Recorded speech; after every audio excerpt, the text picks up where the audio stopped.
Hello, we're going to do chapter 8 of Rainbow Valley. I'm going to get a drink real quick.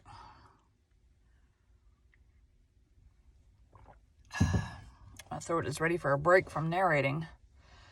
There's some things like, because I had like a week off over Christmas, and then I came back in and I basically haven't stopped since, and we're like almost an entire month into me basically narrating 5 days, 6 days a week. So, my voice needs a break. So the plan is tomorrow, which is Saturday for me, to get all of the like last minute audio I got to get done. I have 2 books I need to get edits in for. I have one first 15 I need to get done, probably another one if I can finish the book today or tomorrow. I have a couple podcast things to do. And then ideally I can take all day Sunday with no talking. We'll see. Because sometimes my plans don't work out. What happened last Saturday is I had a mountain of podcast episodes to edit. This week I've been doing very good. The only thing that has not been edited from a previous day was yesterday. I recorded chapter 6 of Rainbow Valley, and that did not get edited, but I edited all the other audio I did yesterday. So if I have like a couple of chapters, that's not a lot. Today we'll be continuing Rainbow Valley by Lucy Maud Montgomery. Chapter 8.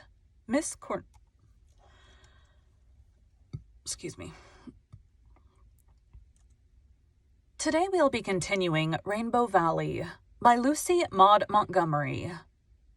Chapter 8. Miss Cornelia intervenes. Miss Cornelia descended upon the manse the next day and cross-questioned Mary, who, being a young person of considerable discernment and astuteness, told her story simple and truthfully, with an entire absence of complaint or bravado. Miss Cornelia was more favorably impressed than she had expected to be, but deemed it her duty to be severe. "Do you think," she said sternly, "that you showed your gratitude to this family who's been far too kind to you by insulting and chasing one of their little friends as you did yesterday?" "Say it was rotten mean of me," admitted Mary easily. "I don't know what possessed me.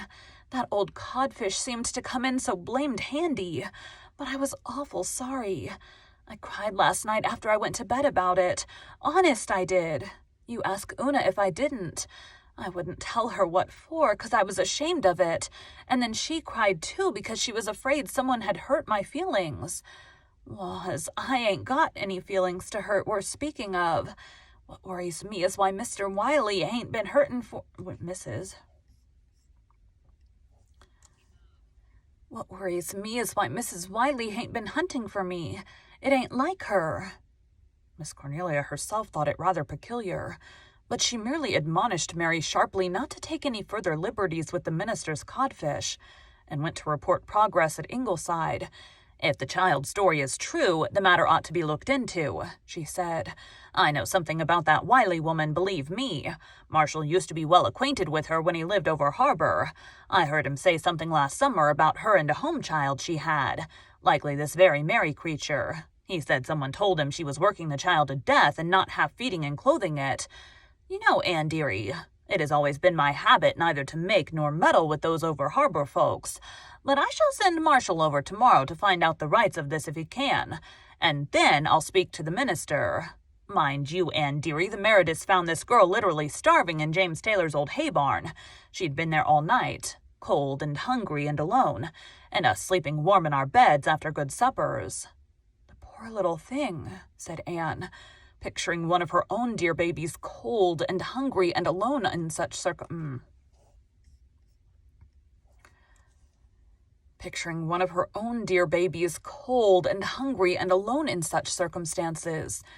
"If she has been ill-used, Miss Cornelia, she mustn't be taken back to such a place. I was an orphan once in a very similar situation." "We'll have to consult the Hopetown Asylum folks," said Miss Cornelia. "Anyway, she can't be left at the manse. Dear knows what those poor children might learn from her. I understand that she's been known to swear, but just think of her being there 2 whole weeks and Mr. Meredith never waking up to it. What business has a man like that to have a family? Why, Anne dearie, he ought to be a monk." 2 evenings later, Miss Cornelia was back at Ingleside, "It's a most amazing thing," she said. "Mrs. Wiley was found dead in her bed the very morning after this merry creature ran away. She's had a bad heart. She's had a bad heart for years, and the doctor had warned her it might happen at any time. She'd sent away her hired man, and there was nobody in the house. Some neighbors found her the next day. They missed the child, it seems, but supposed Mrs. Wiley had sent her to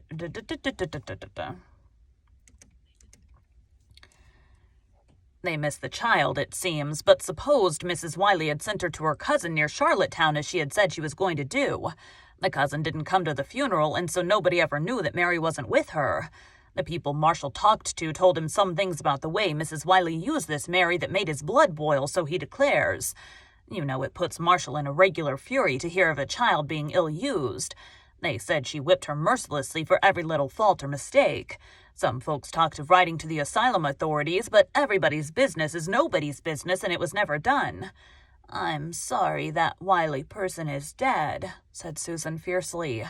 "I should like to go over harbor and give her a piece of my mind. Starving and beating a child, Mrs. Doctor dear. As you know, I hold with lawful spanking, but I go no further. And what is to become of this poor child now, Mrs. Marshall Elliott?" "I suppose she must be sent back to Hopetown," said Miss Cornelia. "I think every one hereabouts who wants a home child has one. I'll see Mr. Meredith tomorrow and tell him my opinion of the whole affair." "And no doubt she will, Mrs. Doctor dear," said Susan, after Miss Cornelia had gone. "She would stick at nothing, not even at shingling the church spire if she took it into her head. But I cannot understand how even Cornelia Bryant can talk to a minister as she does. You would think he was just any common person."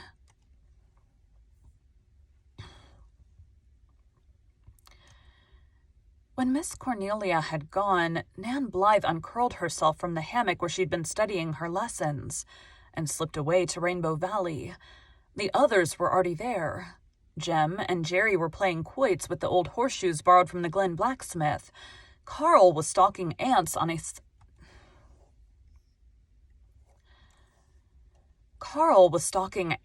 sunny hillock.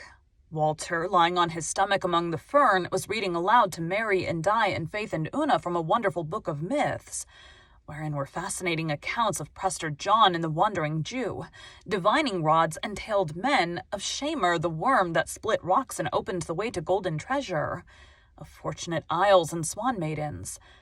It was a great shock to Walter to learn that William Tell and Gellert were myths also, and the story of Bishop Hatto was to keep him awake all that night. But best of all, he loved the stories of the Pied Piper and the Sangreal. He read them thrillingly while the bells on the tree lovers tinkled in the summer wind, and the coolness of the evening shadows crept across the valley. "Say, ain't them interesting lies?" said Mary admiringly when Walter had closed the book.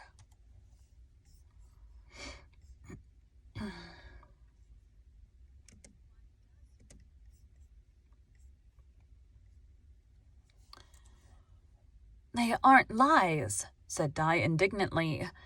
"You don't mean they're true?" asked Mary incredulously. "No, not exactly. They're like those ghost stories of yours. They weren't true, but you didn't expect us to believe them, so they weren't lies."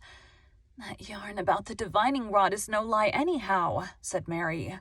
"Old Jake Crawford over harbor can work it. They send for him from everywhere when they want to dig a well. And I believe I know the Wandering Jew."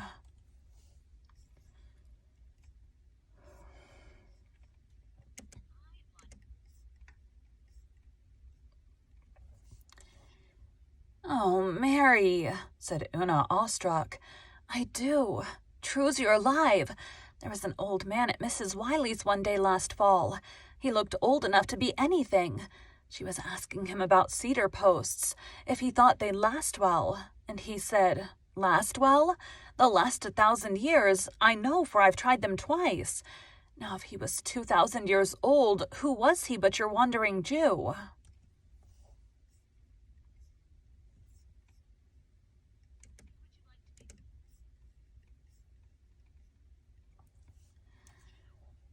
"I don't believe the Wandering Jew would associate with a person like Mrs. Wiley," said Faith decidedly. I need to listen to her voice. "Too many children in this scene." "One does."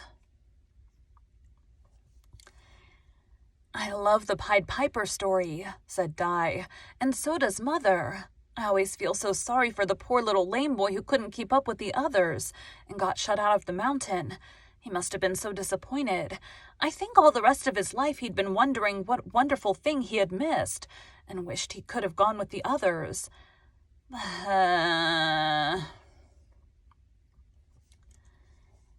how glad his mother must have been," said Una softly. "I think she'd been sorry all her life that he was lame. Perhaps she even used to cry about it. But she would never be sorry again. Never. She would be glad he was lame because that was why she hadn't lost him."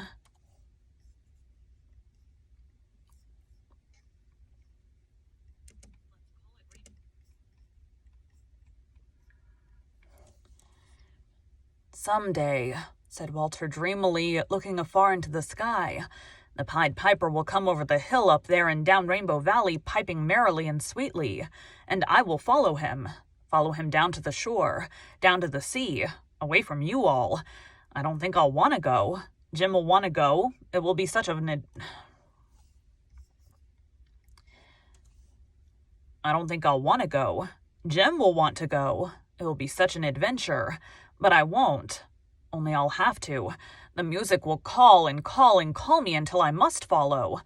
"We'll all go," cried Di, catching fire at the flame of Walter's fancy, and half believing she could see the mocking, retreating figure of the mystic Piper in the far dim end of the valley. "No, you'll sit here and wait," said Walter, his great splendid eyes full of strange glamour. "You'll wait for us to come back, and we may not come, for we cannot come as long as the Piper plays. He may pipe us round the world, and still you'll sit here and wait, and wait." "Oh, dry up," said Mary, shivering. "Don't look like that, Walter Blythe. You give me the creeps. Do you want to set me bawling? I could just see that horrid old Piper going away on, and you boys following him, and us girls sitting here waiting all alone. I don't know why it is. I never was one of the blubbering kind, but as soon as you start your spieling, I always want to cry." Walter smiled in triumph. He liked to exercise this power of his over companions.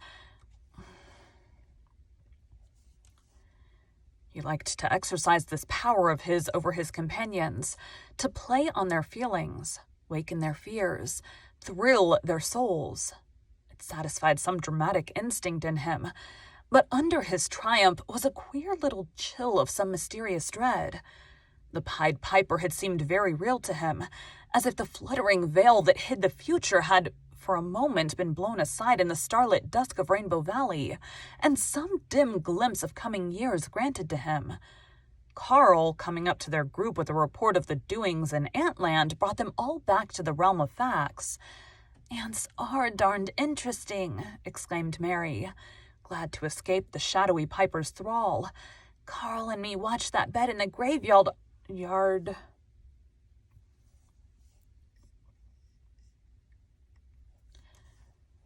Carl and me watched that bed in the graveyard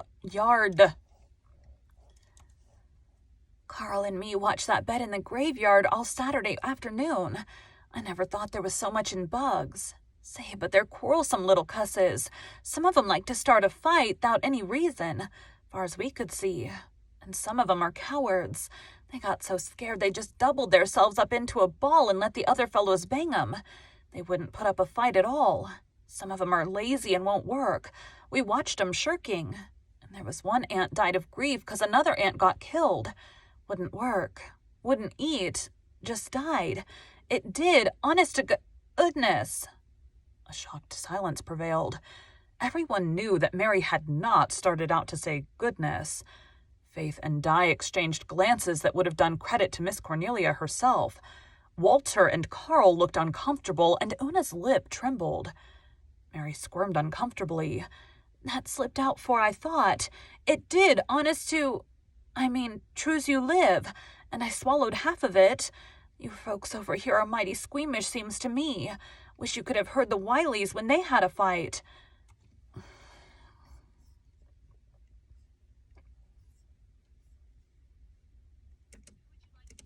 Where would you like? Ladies don't say such things, said Faith very primly for her. It isn't right, whispered Una. I ain't a lady, said Mary. What chance have I ever have of being...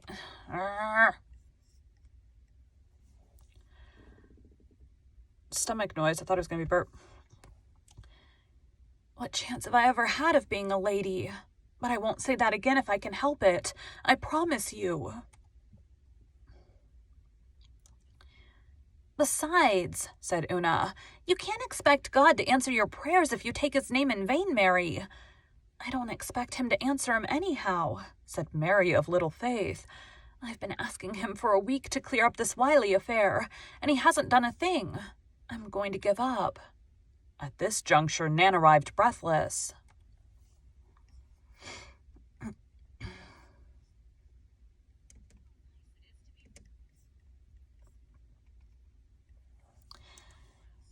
Oh, Mary, I've news for you. Mrs. Elliot has been over harbor, and what do you think she found out? Mrs. Wiley is dead. She was found dead in bed the morning after you ran away, so you'll never have to go back to her. Dead? Said Mary, stupefied. Then she shivered. Do you suppose my praying had anything to do with that? She cried imploringly to Una. If it had, I'll never pray again as long as I live. Why, she may come back and haunt me. No, Mary, said Una comfortingly. It hadn't. Why, Mrs. Wiley died long before you ever began to pray about it at all. That's so, said Mary, recovering from her panic. But I tell you, it gave me a start. I wouldn't like to think I'd prayed anybody to death. I've never thought of such a thing as her dying when I was praying. She didn't seem much like the dying kind. Did Mrs. Elliot ever... Nah. Did Mrs. Elliot say anything about me? She said you would likely hold on. It's,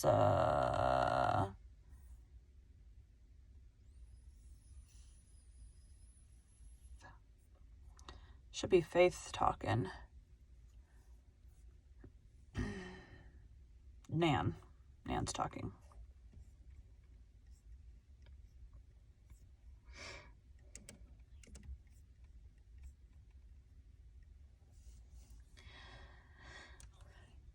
She said you would likely have to go back to the asylum. I thought as much, said Mary drearily. And then they'll give me out again, likely to someone just like Mrs. Wiley. Well, I suppose I can stand it. I'm tough. I'm going to pray that you won't have to go back, whispered Una, as she and Mary walked home to the manse. You can do as you like, said Mary decidedly, but I vow I won't. I'm good and scared of this praying business. See what's come of it. If Mrs. Wiley had died after I started praying, it would have been my doings. Oh, no, it wouldn't, said Una. I wish I could explain things better. Father could. I know if you'd talk to him, Mary. Catch me. I don't know what to make of your father. That's the long and short of it. He goes by me and never sees me in broad daylight. I ain't proud, but I ain't a doormat either. But I ain't a doormat neither. Oh, Mary, it's just Father's way. Most of the time he never sees us either. He's thinking deeply, that is all. And I am going to pray that God will keep you in Four Winds, because I like you, Mary. All right. Only don't let me hear of any more people dying on account of it, said Mary. I'd like to stay in Four Winds fine. I like it, and I like the harbor and the lighthouse and you and the Blythes. You're the only friends I ever had, and I'd hate to leave you. Thank you for joining Bite at a Time Books today, while we read a bite of one of your favorite classics. Again, my name is Bree Carlisle, and I hope you come back tomorrow for the next bite of Rainbow Valley. Do basically the beginning and the ending without paying attention to anything. Said it so many times. Okay. I have to go do work. Let's see, let me get pulled up my book for today. it's in private? No, I gotta figure out. I'm using a new program on my iPad for, there it is, PDFs. I don't want to upgrade. Close. I'm using a new program for PDFs because it auto scrolls for me, which is really convenient when you have to, it's really annoying to have to scroll up. So I changed my iPad. It was vertical and now it's horizontal so that I can see the words bigger. And I have it to where like I can see the full width of the page, but I found one that will auto scroll for me so that I don't have to do it. And actually this is no, we'll just leave it that way. That's fine. Yeah, so it auto scrolls for me, which is super nice because like, it's really annoying to have to like be scrolling up while you're talking and keep track of where you are while you're scrolling up. So this one scrolls a little bit at a time for me. Anyways, thanks guys.